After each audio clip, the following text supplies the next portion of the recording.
Hello friends, আসসালামু আলাইকুম। কেমন আছেন সবাই? আজকে একটা লং ভিডিও নিয়ে আসলাম। তো আমার লং ভিডিওটা হচ্ছে চিপস। বর্তমানে এখন আলু বেশ সস্তা এবং এখন ভালো আলুটা বের হয়েছে। তো এই আলুটা দিয়ে মূলত এই চিপসটা হচ্ছে উত্তরবঙ্গের লোকেরা বেশি করে, যেটা আমি আমার শাশুড়ির কাছ থেকে শিখেছি।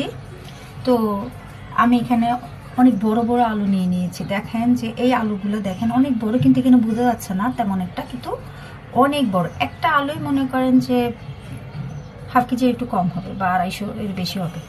তো আমি এগুলো ছিলে নেব। ছিলে আমি এগুলো ছোট ছোট করে কেটে সেদ্ধ করে তারপরে আমি এগুলোকে রোদে শুকাবো।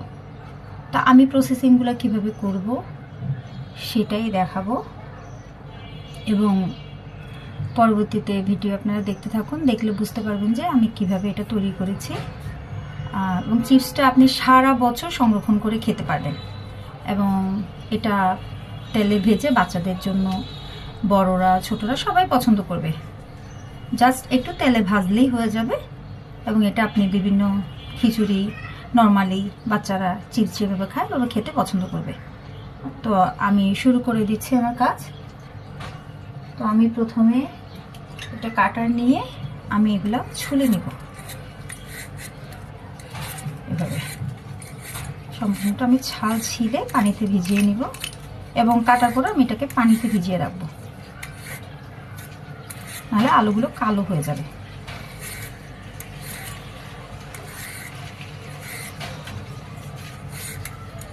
আমি কেটে নিচ্ছি, ছাল ছিলে নিচ্ছি।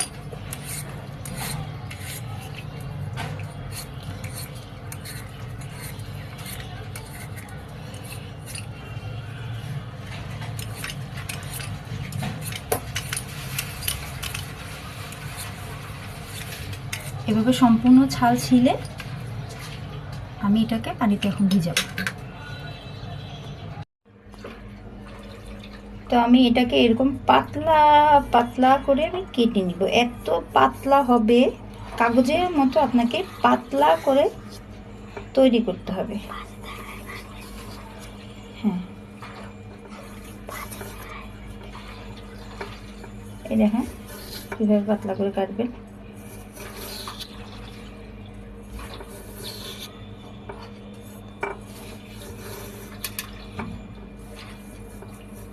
এগুলো কাটারও পাওয়া যায়, আমার কাছে অবশ্য নেই। এগুলো দিয়ে খুব দ্রুত কাটা যায়, এবং বিভিন্ন স্টাইলের হয়, বিভিন্ন ডিজাইনের হয়। তো এই দেখেন, এই যে আমি পাতলা করে কেটেছি, একদম পাতলা। আলুটা কিন্তু অনেক বড়, বোঝা যাচ্ছে না, মাঝে গেলে বোঝা যাবে। তো আমার ভিডিওটা আজকে কেমন হলো বাকিটা আমি পরবর্তী ভিডিওতে দেখাবো। সবাই আমার জন্য দোয়া করবেন। সবাই ভালো থাকবেন। আল্লাহ হাফেজ। আসসালামু আলাইকুম।